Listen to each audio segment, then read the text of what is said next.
Boa tarde a todos. Sejam bem-vindos ao nosso canal Centro Espírita Nosso Lar Pinhais. Eu sou Ana Rita, trabalhadora voluntária aqui da casa, e nós vamos fazer uma leitura e a prece, depois nós apresentamos o palestrante dessa tarde. Então, do livro Minutos de Sabedoria, do Carlos Torres Pastorino, coloque Deus conscientemente em tudo o que faz, em todos os seus problemas, e verificará que seus sofrimentos se transformarão em experiência e aprendizado. Coloque Deus em todos os seus pensamentos, e sua vida se transformará num hino de alegria e louvor, porque as dores se esvairão como as trevas, que desaparecem aos primeiros clarões das luzes da aurora. Então vamos agradecer a Deus, Pai amado, e a Jesus, o nosso Mestre bendito, por nos permitir estarmos aqui, agora por outros meios, pelos meios eletrônicos, trazendo a boa nova a todos os lares que nos assistem, aos corações.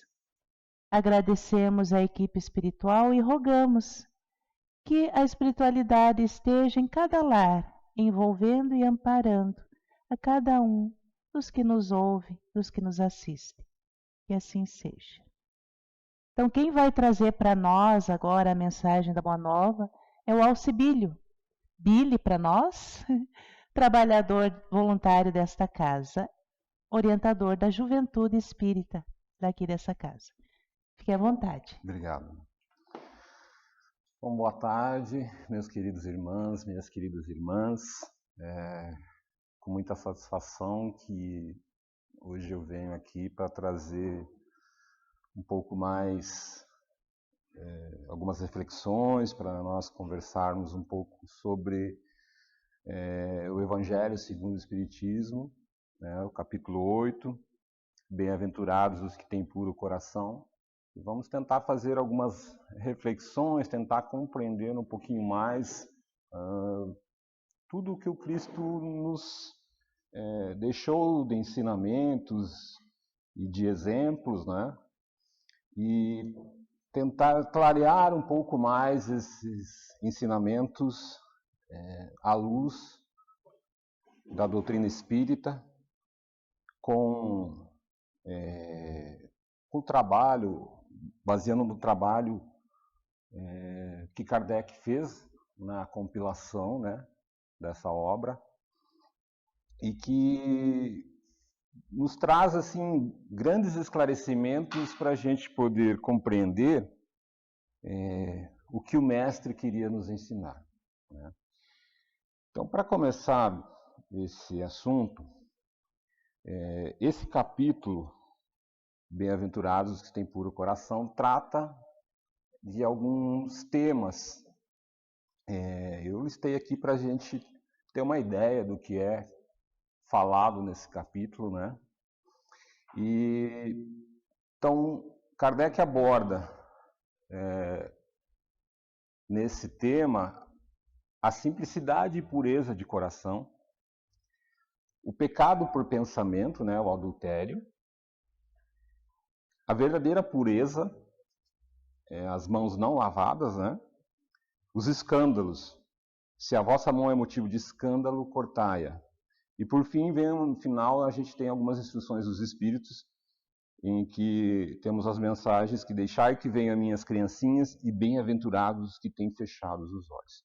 Então, dentro desses tópicos todos, para a gente poder simplificar um pouco, não dá para falar sobre tudo, né? A gente ia levar muito tempo, mas vamos tentar pegar um primeiro apanhado, tentar entender um pouco do que Jesus nos ensinou, o que ele queria nos passar com essa mensagem, com essa bem-aventurança, né? E também compreender dentro do Evangelho segundo o Espiritismo a lógica que Kardec usa. Tá? Então, a gente primeiro, vamos voltar um pouco, um capítulo. Né? Vamos voltar um capítulo pelo menos. O capítulo anterior fala sobre a simplicidade, sobre a humildade, né? Bem-aventurados os pobres de espírito, pois que deles é o reino dos céus. Tá? E então, nesse capítulo, Jesus vem dizer para nós, com essa bem-aventurança, que o reino dos céus é para os que são pobres de espírito, os humildes, os simples, né? Por os que estão combatendo em si o orgulho e o egoísmo. Né? E ele nos faz um alerta dizendo que digo-vos em verdade que se não vos converterdes e tornais quais crianças, não entrareis no reino dos céus. Aquele, portanto, que se humilhar e se tornar pequeno como esta criança, será o maior no reino dos céus. Então, por que ele falou isso? Porque os apóstolos estavam se perguntando quem seria o maior no reino dos céus. E Jesus puxa o menino para perto dele e lhes fala essas coisas. Então, o que ele quer dizer? Que o reino dos céus não vai ser para os grandes, para aqueles que se acham doutores, poderosos, né? Ele vai ser para aqueles que se humilharem, que se tornarem pequenos como uma criança. E ele já começa a colocar algo importante que nós vamos usar agora no estudo desse novo capítulo que fala sobre a pureza do coração, que é o elemento criança. Né? E é o que ele usa como referencial para a gente começar a ter uma noção do que ele está falando. Muito bem. Então, ali, em Mateus, né, 5:8, bem-aventurados os pobres de espírito, porque deles é o reino dos céus. Então, eu grifei ali, pobres de espírito, deles é o reino dos céus. Então, a gente sempre está buscando querer, a gente quer o reino dos céus, a gente sempre quer pertencer ao reino dos céus. Mas para eu pertencer ao reino dos céus, Jesus nos diz, vocês têm que ser pobres de espírito. Ou seja, nós temos que trabalhar a humildade. Né? Porque se eu não trabalhar a humildade, como é que eu vou trabalhar as outras imperfeições que eu tenho? Porque eu não vou aceitar que eu tenho outras imperfeições. Né? E Jesus coloca muito bem. Temos que nos tornar pequeno como uma criança, para nos tornarmos grandes lá no reino dos céus. Né? Então ele faz essa ligação e diz que quem receber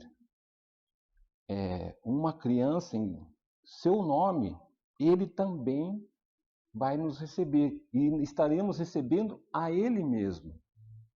Tá? Em seguida, entrando agora no nosso assunto de hoje, bem-aventurados os que têm puro o coração, porquanto verão a Deus.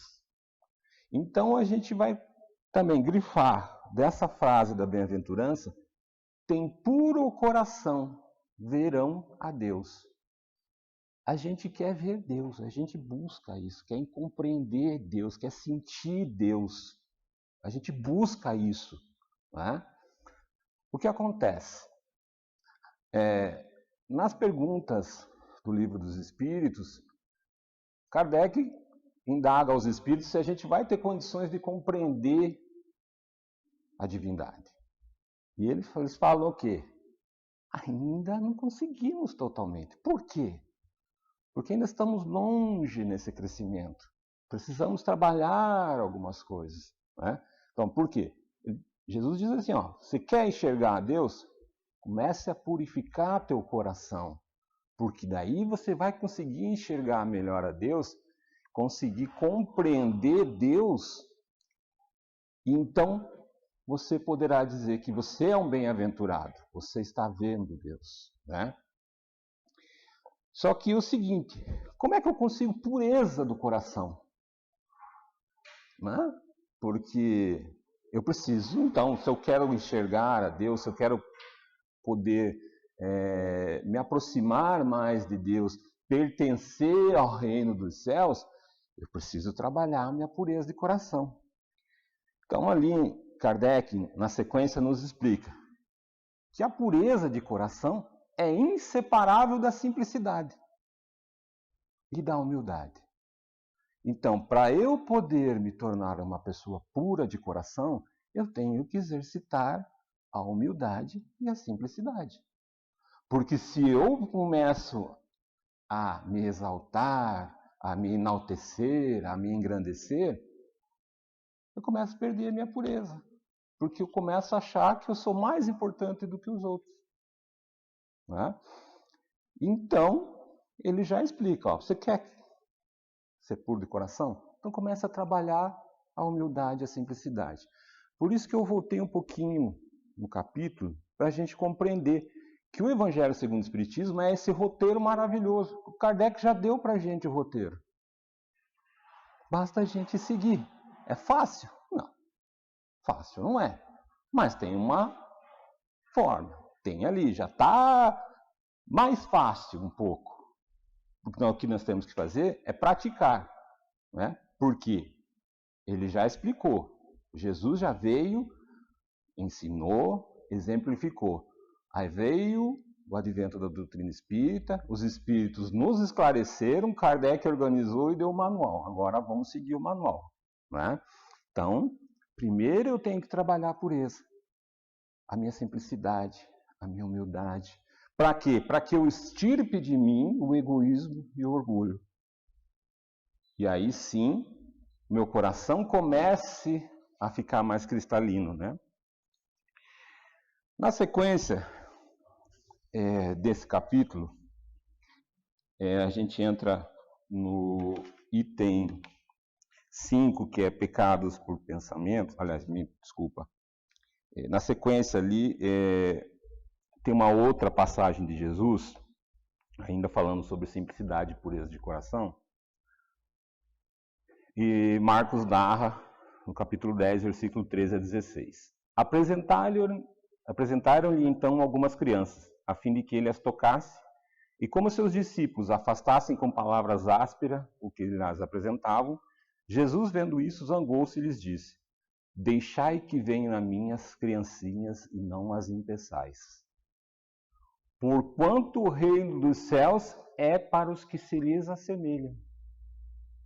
Digo-vos, em verdade, que aquele que não receber o reino de Deus como uma criança, nele não entrará. E depois de abraçar, abençoou-as, impondo-lhes as mãos. Muito bem. É um texto com muita elucidação, com muita instrução, com muito ensinamento que o Messias trouxe para nós, né? Jesus nos diz que o reino dos céus é para os que se assemelham às crianças. O que ele tinha dito antes? Que o reino dos céus era para os pobres de espírito. E que se a gente não se assemelhasse à criança, não se tornasse quais crianças, nós não poderíamos entrar no reino dos céus. É tudo interligado. Então, ele está confirmando novamente o ensinamento, dizendo mais uma vez, se assemelhem às crianças, para poder entrar, receber o reino de Deus. Note que ele diz, lhes assemelham, não diz que é para você ser criança que você vai entrar no reino de Deus, não é isso. Se fosse assim, a gente ia querer ficar sendo criança eternamente, daí era mais fácil, né? Mas não é isso. Né? O que ele diz é que a gente precisa retornar a ter, voltar a ter um comportamento, uma mente, assim, com relação às maldades, enfim, similarmente ao que a criança trata. Porque as crianças, elas são mais puras. Né? Quando ela está naquela fase ali inicial, ela não tem toda a maldade ainda no coração. Lógico, o espírito é milenar, está ali encarnado pequenininho, aquela doçura. Né? Já de ter alguns capetinhas, mas são capetinhas que nós amamos. Né? Mas o que a gente percebe é que eles tratam de forma diferente muitas coisas que nos aborrecem. Eles não dão tanto valor a algumas coisas, que faz a gente perder o sono. Então, nós precisamos voltar a essa pureza angelical das crianças, buscar isso novamente, né? E tentar crescer intimamente para que a gente possa receber o reino de Deus em nossos corações, né? Muito bem. Então, fazendo toda essa ligação, Jesus coloca a infância como emblema dessa pureza. É isso que Kardec nos explica na sequência desse capítulo, no item 3. Então, Jesus toma a infância como emblema da pureza, do mesmo modo que ele tomou da humildade no capítulo anterior. Então, que ele disse que nós temos que nos assemelharmos a crianças para podermos ter o reino de Deus. Nós temos que nos assemelharmos às crianças com a sua pureza para vermos Deus, né? Então, é assim que eu vou trabalhar dentro de mim as coisas. Como uma criança que está recebendo os ensinamentos do Pai. Jesus trouxe os ensinamentos. Deus nos traz todos os dias. Ele fala conosco todos os dias, sussurrando, né? Nos falando baixinho. Às vezes ele começa a falar um pouco mais alto, porque é para a gente escutar. Aí, de repente, quando ele vê que a gente não escuta ele grita com a gente. E como é que a gente escuta o grito de Deus? Com a dor. Quando a dor pega é porque Deus está gritando com a gente. Filho, acorde. Imagine, só que o grito de Deus é um grito bom, não é? Então nós temos que bendizer algumas coisas que a gente recebe e não maldizer, porque aí eu começo a trabalhar a minha pureza. Numa parte que a gente vai conversar um pouquinho mais,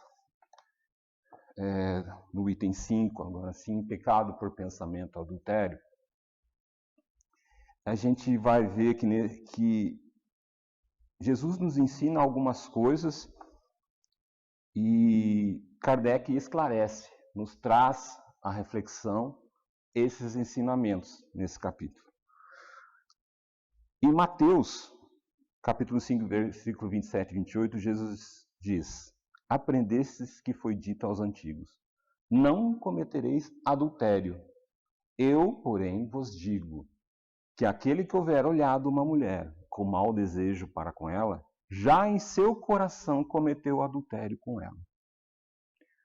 Aí a gente começa a pensar, se eu for literalmente, por ao pé da letra, tentar entender o que Jesus quis dizer, a gente vai ficar pensando que é só a questão do adultério na relação conjugal que Jesus está tratando. Por quê? Porque naquela época também era uma das coisas que mais aconteciam, né?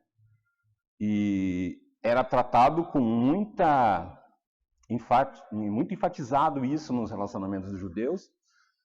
Por exemplo, no caso, João Batista condenava veementemente Herodes por ter se casado com a esposa de seu irmão, em vida. E isso era algo que os judeus não aceitavam, né? Então, essa coisa do adultério na relação conjugal era muito forte entre os judeus. Mas ele usa essa palavra adultério também com outros significados. Porque adulterar é alterar, é modificar, é como se a gente usasse de uma forma errada ou diferente do seu uso correto, né? Tanto que eu também marquei ali, adultério, olhado, mau desejo e o coração cometeu adultério. Por quê? Adultério pode significar várias coisas, vários erros que nós cometemos, né? E ali Jesus usa muito essa palavra em outras passagens, como ali, porquanto se alguém se envergonhar de mim e das minhas palavras dentre essa raça adúltera e pecadora, o Filho do Homem também se envergonhará dele, quando vier acompanhado dos santos anjos na glória de seu Pai. Então, a raça adúltera, será que os judeus eram só adúlteros? Eles não faziam mais nada? Não, eles tinham muitas outras coisas que ele errava. Assim como nós também cometemos diversos erros. Nós também somos uma raça adúltera? Ainda somos uma raça adúltera. Que estamos, lógico, muito mais evoluídos do que aquela época. Mas ainda assim cometemos muitas falhas. Então, eu grifei adultério, olhado. Por quê? Porque o adultério, quando você fala na relação conjugal, não é somente o olhar. Né? A gente sabe que são outras questões. Mas o olhar também quer dizer pensar, agir, né? Com uma outra forma. Mau desejo. Eu olho com mau desejo para a mulher, mas eu olho com mau desejo para o carro do vizinho. Eu olho com mau desejo para o trabalho da outra pessoa. Eu quero o cargo dele. Eu quero tantas outras coisas. Né? E se eu já olhei com esse sentimento negativo, eu já pequei. Ou seja, é isso que ele está dizendo. Eu já cometi o adultério. Eu já errei. Mas é tão rápido assim? É igual pensamento. E é isso que a gente vai conversar. Por isso que fala que é o pecado por pensamento. Que é uma das, digamos assim, o pensamento ele é algo muito importante que nós às vezes não cuidamos dele, né? Então ali, ó, a verdadeira pureza, ela não está somente nos atos. Não é só eu cometer o adultério, ou eu cometer um assassino, ou um assassinato, ou eu cometer uma fraude, enfim. Mas se eu pensar em fazer isso, né, com esse mau pensamento, se eu pensar nisso e me comprazer nesse pensamento, eu já estou deixando meu coração impuro. Né? E a gente vai tentar entender um pouquinho por quê. Né? Então a verdadeira pureza não está somente nos atos, está também no pensamento. Porquanto aquele que tem puro o coração nem sequer pensa no mal. Foi o que Jesus dizer. Ele condena o pecado mesmo em pensamento, porque é sinal de impureza. Então, se a gente pensar em alguns grandes expoentes do cristianismo, será que eles tinham pensamentos assim? Né? A gente vai ver que eles trabalharam bastante seus pensamentos. Né? Então, para a gente possa ter esse coração limpo, a gente precisa cuidar muito do nosso pensamento. Porque não é somente eu ir lá e roubar alguma coisa de alguém, mas se eu pensar em roubar e ficar arquitetando aquilo, né? Estou arquitetando dar o golpe, né? Ah, mas eu arquitetei, estava tudo organizadinho, está tudo feito o plano, mas eu não cometi. Mas você pensou, arquitetou, planejou. Né? Então eu vou ter que responder sobre esse pensamento. Ah, mas eu não fiz o ato, vou ter que responder? Vai ter que responder, porque eu pensei. Se a nossa justiça humana seguisse esse conceito, que ia ter de gente em cana, né? Porque o que pensa de besteira, não é? Que pensamos em ganhar vantagem em algumas coisas, né? Mas enfim, esse pensamento ali, né? Essa questão faz a gente chegar a fez com que Kardec, né, na verdade, nos colocasse essa questão no Evangelho para que a gente possa refletir um pouco. Então, será que a gente sofre as consequências de um pensamento mau, embora nenhum efeito produza? Então, vamos lá de novo. Arquitetei meu plano milabolante, como dizia o Cebolinha, né? Arquitetei um plano maravilhoso para roubar o coelhinho da Mônica. Então, meu plano infalível está pronto. O que eu vou fazer agora? Será que eu vou pôr em prática? Não vou pôr em prática? Mas a minha cabeça está fervilhando de ideias. Já arquitetei, já sei tudo que vou fazer. Mas chega na hora H, bate aquele arrependimentozinho e eu não faço. Será que eu vou ter consequências sobre isso? Muito bem. Então vamos ver, né, o que dizem alguns benfeitores a respeito disso.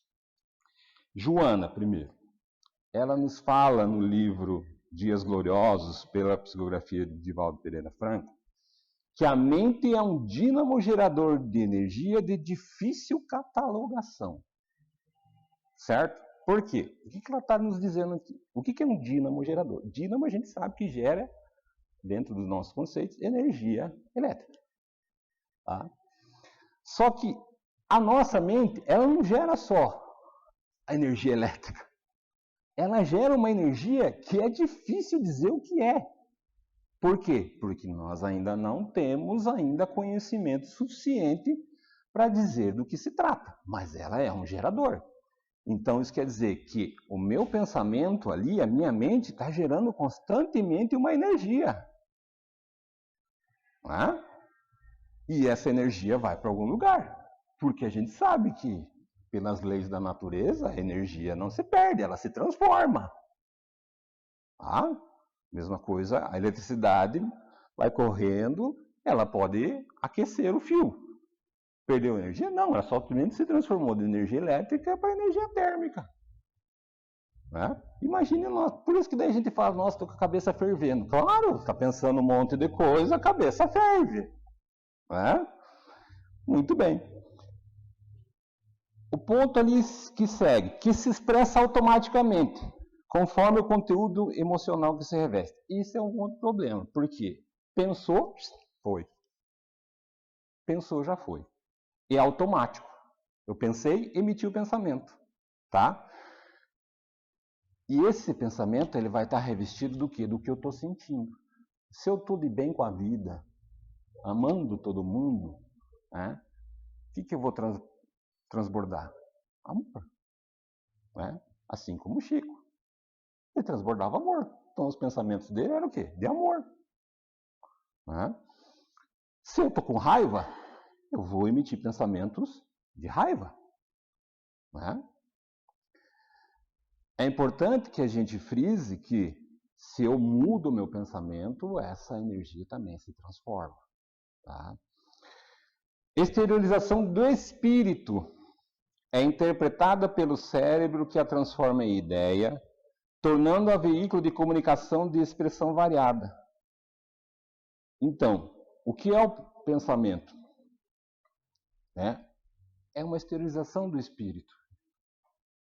O pensamento é a forma como os espíritos se comunicam. Os espíritos usam muito o pensamento nas comunicações, por isso que eles conseguem nos acessar facilmente. Né? Então, eu penso, eu emito uma energia, mas quem está emitindo é o meu organismo aqui, mas através de um comando espiritual. É como se eu fosse ali e apertasse o botãozinho. Quando eu aperto o botãozinho que o computador liga, gerou energia, mas quem que deu o comando? Eu que fui lá ligar. Eu liguei. Está emitindo, é automático. Né? E essa energia que se transforma em ideia, ela é, por isso que é de difícil catalogação, porque ela tem várias matizes. Ela é muito diferenciada. Então, força irradiante, em seu teor vibratório, resulta dos sentimentos daquele que emite. Então, a vibração que eu estou emitindo no meu pensamento, na minha mente, ela vai depender dos meus sentimentos. Quando a gente está com o coração sereno, nossos pensamentos são o quê, geralmente? Mais tranquilos, de paz, pensamentos bons. Né? É por isso que a gente precisa fazer nossas orações, precisa fazer meditação, para que a gente acerene também nossos sentimentos, para que a gente possa emitir bons pensamentos. Né? Agora, se eu estou no meio de uma confusão, no meio de uma briga, e corre para lá, para um lado, corre para o outro, a gente se agita. começa a bater mais rápido o coração, e a gente entra naquela balbúrdia de pensamentos negativos, o organismo se destrambelha todo. Por quê? Porque as energias que eu estou emitindo são deletérias. Não é? Então, a gente tem que tomar cuidado muito com o que pensa e com o que nós exteriorizamos contra o espírito. Por isso, a gente não pode ficar também botando a culpa nos irmãozinhos que nos obsidiam, mas na verdade nós obsidiamos eles, né? Porque não é culpa deles. Eu dou razão, eu dou espaço, eu penso coisas negativas, vão me plugar ao mesmo nível, a faixa, né? É isso que ela está falando ali, ó. Essa vibração, esse teor vibratório, as ondas que eu estou emitindo ali, elas vão entrar quando ela entra em harmonia com o outro, é feita a conexão. Né? Mais uma. Então agora, Emmanuel, no Consolador, pela psicografia de Francisco Cândido Xavier. Os bons pensamentos produzem sempre o máximo bem sobre aqueles que representam os seus objetivos, por se enquadrarem na essência da lei única, que é o amor em todas suas divinas manifestações. Os de natureza inferior podem afetar o seu objeto em identidade de circunstâncias, quando a criatura se faz credora desses choques dolorosos na justiça das compensações. Bem, então vamos ver, que é bastante coisa aqui para a gente, né, refletir aqui nesse pedacinho que Emmanuel nos traz aqui.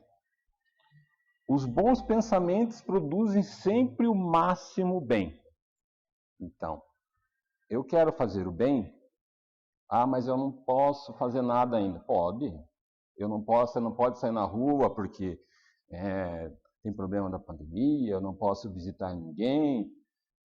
Então, como é que eu vou fazer o bem? Você pode fazer uma oração. Eu posso pensar no bem. Se eu penso no bem, eu produzo energia boa. Então, eu vou fazer uma oração para uma pessoa que está sofrendo. Eu estou transmitindo bons fluidos, boas energias para essa pessoa. Então, já estou fazendo bem. Toda vez que eu penso coisas boas, eu estou fazendo o bem. Muitas vezes eu não estou fazendo a outra pessoa, mas estou fazendo a mim mesmo. Porque eu sou o primeiro a sentir os efeitos dos meus pensamentos. Né? Porque eles se enquadram na essência da lei única. Qual é essa lei? Lei de amor. Se a gente pegar todas as leis do universo, tudo que Deus criou, a gente pode resumir nessa palavrinha, amor. Essa é a lei única, a lei que Deus quer que a gente siga. Por isso que o Cristo resumiu também os 10 mandamentos em um só. E ele fala o que, principalmente? Amar a Deus sobre todas as coisas e ao próximo como a ti mesmo. Então, ame, amar. Amar é uma lei única, universal. Né? Se eu amo, né? A gente fala quando uma pessoa está enamorada, o que ela pensa? Só beleza, só vê flores. Né? Quando a pessoa está apaixonada, só vê flores. Né? No aniversário da esposa, então, a pessoa fica mais ainda. Mais emocionada. Compensação, Emmanuel nos diz o seguinte: os de natureza inferior, ou seja, os pensamentos de natureza inferior podem afetar o seu objeto em identidade de circunstâncias. Ou seja, assim como o bom pensamento faz o bem, o mau pensamento faz um estrago grande. Né?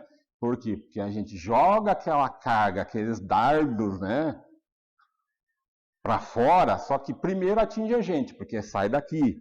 E ele não sai bonitinho assim, né, canalizado para alguém. Não, ele sai no geral, né, como uma esfera. O que tem aqui mais perto?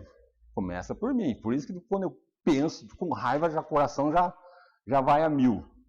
Né? Porque desregula todo o meu organismo. Né? E ele vai fazer um estrago tão grande quanto o bom pensamento. Então, se eu desejo mal para uma pessoa, Se ela não estiver bem protegida, ela vai sentir. Né? Então, a gente também, às vezes, a gente quer se proteger do mal que os outros querem fazer para nós. O que eu tenho que fazer? Eu tenho que pensar no bem, pedir ajuda de Deus, ficar em conexão com Deus, porque a partir do momento que eu estou em conexão com Deus, é difícil ser atingido. Né? Quando a criatura se faz credora desses choques dolorosos na justiça das compensações. Veja, aqui também tem uma parte interessante. Na justiça das compensações, às vezes, nós sentimos também o impacto porque nós somos devedores. E às vezes nós necessitamos sentir também aquilo que a gente fez. Eu desejei o mal, porque eu ainda tenho muito mal dentro de mim. Então, eu ainda estou devendo, então ainda posso sentir alguma coisa de mal que os outros estão fazendo para mim, porque eu ainda não me elevei.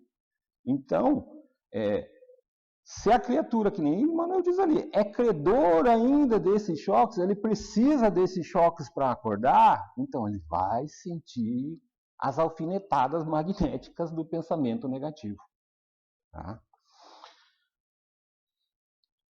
Então, assim, para a gente organizar um pouco, assim, para tentar compreender um pouquinho mais essa questão, se o que eu sofro as consequências desses pensamentos, bons ou maus, então a gente tem um pequeno desenho aqui para a gente poder tentar explicar um pouquinho melhor. Então, se o espírito ainda pensa no mal e se satisfaz com esses pensamentos, se compraz em querer armar os planos infalíveis para tomar o coelhinho da Mônica, ou seja lá o que for que ele queira fazer de maldade, o que vai acontecer? O mal ainda está em sua plenitude dentro dessa criatura. Tem muito trabalho a ser feito. Ele precisa ainda lidar com isso, vai ter que sofrer, vai ter que receber. Lá. Esse é um credor ainda dos choques dolorosos que Emmanuel nos falou. Então ele vai receber ainda muita lição. Né? Deus ainda vai ter que gritar muito com ele através da dor para que ele aprenda a cuidar dos seus pensamentos e não ficar se comprazendo neles. Se eu já dei um passinho para frente, eu penso no mal, isso, vamos dizer assim, sendo bonzinho, ainda somos nós, né? Os espíritas, nós ainda estamos ali, esse intermédio ali, pensamos no mal, mas estamos repelindo. Vem um pensamento ruim, mas eu consigo substituir por um outro pensamento melhor. O processo de evolução meu está no caminho, eu já estou caminhando, então estou quase lá. Mais um pouco. Daí eu tenho que ir lá para o Livro dos Espíritos, na questão 909, e ver que eles estão falando de novo lá. Olha, você precisa de esforço, é pouquinho esforço, mas você precisa fazer o seu esforço. Né? Para quê? Para que esse pensamento seja extirpado, eu consiga trocar um pensamento negativo por um bom. Né? A hora que começo a fazer isso, o meu progresso está em ponto de se fazer. E quando eu nem penso no mal, aí o progresso está realizado. Esse já é um espírito purificado. Esse pode agradecer. Né? Eu estou quase lá, né? Quase conseguindo chegar na pureza. Né? Mas é um trabalho. É preciso fazer as reflexões, à noite você chega, pondera quais foram as minhas ações, quais foram os meus pensamentos, porque a gente sempre esquece que a gente tem os pensamentinhos, e refletir sobre eles.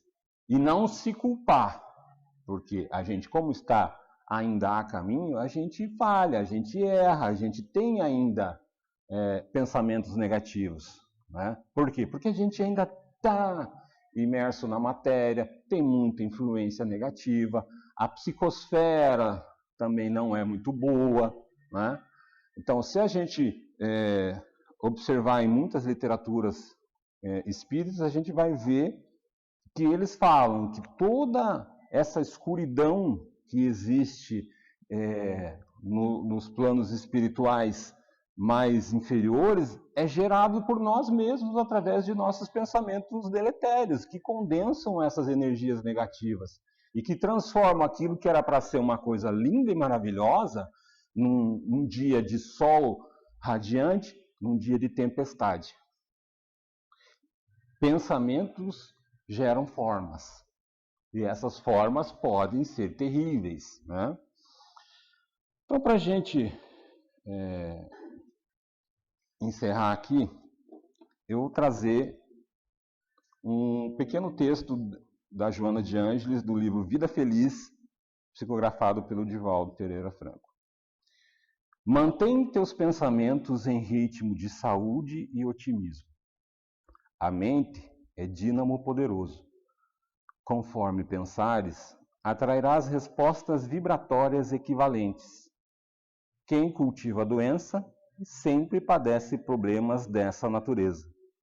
Quem preserva a saúde sempre supera as enfermidades. Pensa corretamente e serás inspirado por Deus a encontrar as soluções melhores. O pensamento edificante e bom é também uma oração sem palavras, que se faz sempre ouvida. Então, meus irmãos, minhas irmãs,